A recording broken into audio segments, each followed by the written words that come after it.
From chronic pain to sports injuries, get Asia's leading joint care under one roof. Your journey to mobility starts at Sunshine Bone and Joint Institute by KIMS Sunshine Hospital, Gachibowli or Begumpe. Book your consultation today.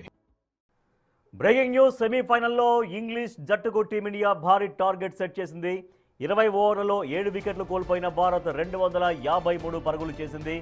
England ముందు 254 పరుగుల భారీ లక్ష్యాన్ని ఉంచింది. తప్పక గెలవాల్సిన మ్యాచ్లో భారత్ను సంజు శాంసన్ మరోసారి ఆదుకున్నాడు. భారత్ బ్యాటింగ్లో సంజు శాంసన్ 89, శివం దూబే 43, ఇషాన్ 39 పరుగులతో రెచ్చిపోయారు.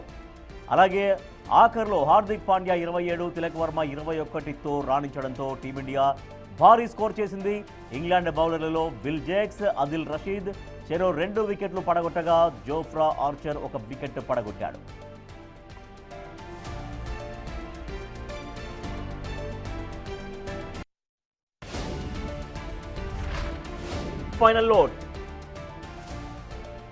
సెమీఫైనల్లో ఇంగ్లాండ్ జట్టుకు టీమిండియా భారీ టార్గెట్ సెట్ చేసింది. 20 ఓవర్లలో 7 వికెట్లు కోల్పోయిన భారత్ 253 పరుగులు చేసి 254 పరుగుల భారీ లక్ష్యాన్ని ఇంగ్లాండ్ ముందుంచింది.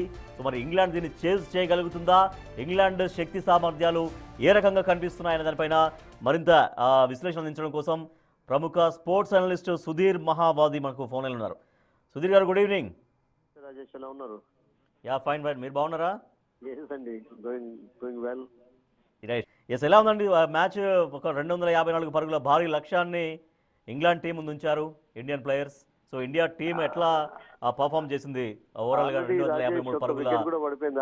మనం డిస్కషన్ లో ఉన్న ఒక వికెట్ కూడా పడిపోయింది. సాల్ట్ అవుట్ అయిపోయినాడు, డేంజరస్ మ్యాన్ అవుట్ అయిపోయినాడు. హార్దిక్ పాండ్యా వికెట్ తీసుకున్నాడు, Axar Patel catch, and it's a good start for India actually. So 250 chase చేయడం అనేది ఎనీ టోర్నమెంట్ లో అయినా కానీ చాలా కష్టమైంది. దట్టు వరల్డ్ కప్ లాంటి సెమీఫైనల్లో it's will be very difficult for England. వాళ్ళ బ్యాటింగ్ లైన్ పెద్ద స్ట్రాంగ్ గా ఉన్నా కానీ ఐ థింక్ చేజ్ చేయడం చాలా కష్టం. సో ఒక రకంగా చెప్పాలంటే Rajesh, it was a good toss to lose for India. And Sanju Samson కు లైఫ్ వచ్చింది, దాన్ని అద్భుతంగా ఉపయోగించుకుని ఒక బిగ్ ఇన్నింగ్స్ ఆడాడు, క్యాపిటలైజ్ చేసుకున్నాడు. సో 250 చేజ్ చేయడం అనేది నేను అనుకుంటాను ఇంగ్లాండ్ కు చాలా కష్టం. England captain just arrived actually, మనం డిస్కస్ చేస్తూనే ఉన్నాం. నాకేమనిపిస్తుందంటే ఈ టార్గెట్ చేజ్ చేయడంలో ఇంగ్లాండ్ సక్సెస్ సాధించకపోవచ్చు అన్నటువంటి అయితే కనబడుతుంది. But you never know, cricket is a game of uncertainties అంటుంటాం. ఫస్ట్ 6 ఓవర్స్ లో ఒకవేళ వాళ్ళు 80-90 రన్స్ స్కోర్ చేసినట్టయితే then they can smell a victory.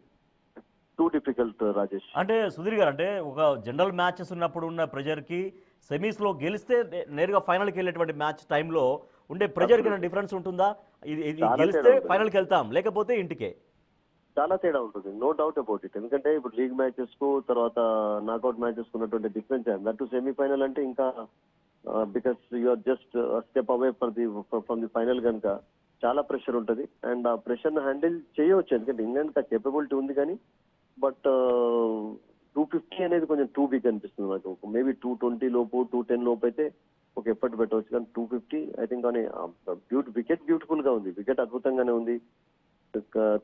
మీకు అవుట్ ఫీల్డ్ చాలా చక్కగా ఉంది, చిన్న ground dimensions. But still chasing 250 will be very difficult Rajesh. Yeah, okay, thank you Sudhir garu. So England ముందు భారత్ 254 పరుగుల భారీ లక్ష్యాన్ని సెట్ చేసింది. సో మనం చెప్తున్నారు, సుధీర్ గారు చెప్తున్నారు 220 అంతవరకు అయితే చేజ్ చేసేయడానికి అవకాశాలు ఎక్కువగా ఉంటాయి. బట్ 250 దాటింది అంటే 254 పరుగుల లక్ష్యాన్ని విధించింది కాబట్టి కొంత కష్టమే అనేటువంటి మాట చెప్తున్నారు అనలిస్టులు కూడా. బట్ చూడాలి, గేమ్లో క్రికెట్ మ్యాచ్లో ఎప్పుడు ఏదైనా జరగవచ్చు. సో అది చేజ్ చేయడమా, లేకపోతే చాలా తక్కువ స్కోర్కే మొత్తం అవుట్ కావడమా, ఏదైనా జరగవచ్చు క్రికెట్లో. సో మరి చూద్దాం ఏం జరుగుతుందో, ఇంగ్లాండ్ పెర్ఫార్మెన్స్ ఎట్లా ఉంటుంది.